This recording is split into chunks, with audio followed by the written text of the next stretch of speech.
If the world were to blow itself up, the last thing you would hear would be the voice of an expert saying it can't be done. Peter Ustinov. Don't pay too much attention to the experts. They told the Beatles that the time for a guitar group had passed. At least one of them, Paul McCartney, is still going strong. He played at halftime at the Super Bowl in 2005. Not bad for someone whose time had passed. Stephen Hawking was diagnosed with motor neuron disease at the age of 21. He was given 2 years to live. He went on to get married and have 3 children and became one of the greatest theoretical physicists that the world has ever known. He is now professor of mathematics at Cambridge, the position once held by Sir Isaac Newton. At least 40 years have passed since he was supposed to have died. Recently in the UK, some mothers have been released from jail. They had spent years of sheer hell in prison for allegedly killing their own children. The evidence against them, provided by a leading expert, has been shown to be faulty. They are now free, but their lives have probably been destroyed irreparably. The expert has not even been sacked from his job.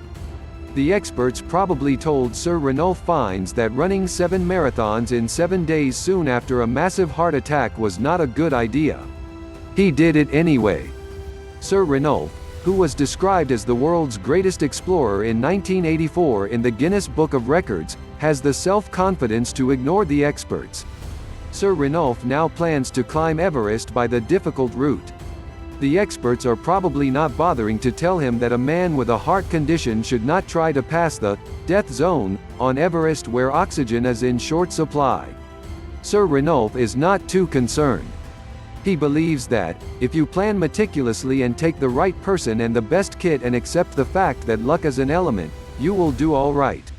Recently, Anthony Smith, a 78-year-old UK pensioner, has asked for 3 volunteers over the age of 65 to accompany him on a raft made of gas pipes across the Atlantic.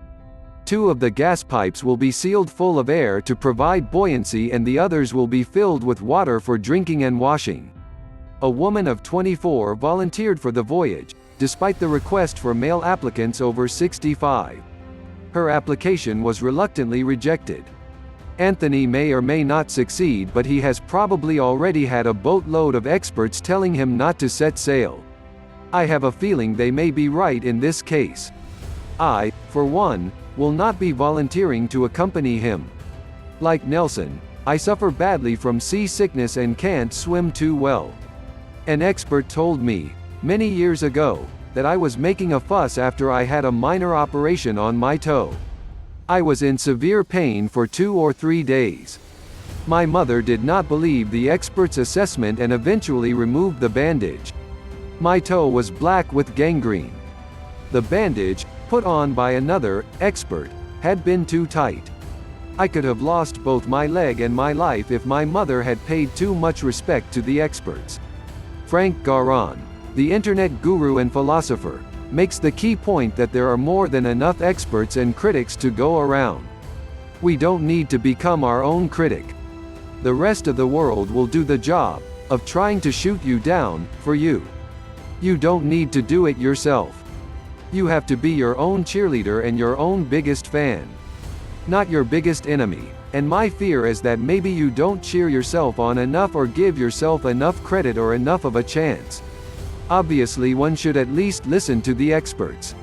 Many of them do know what they are doing and could save your life or your money.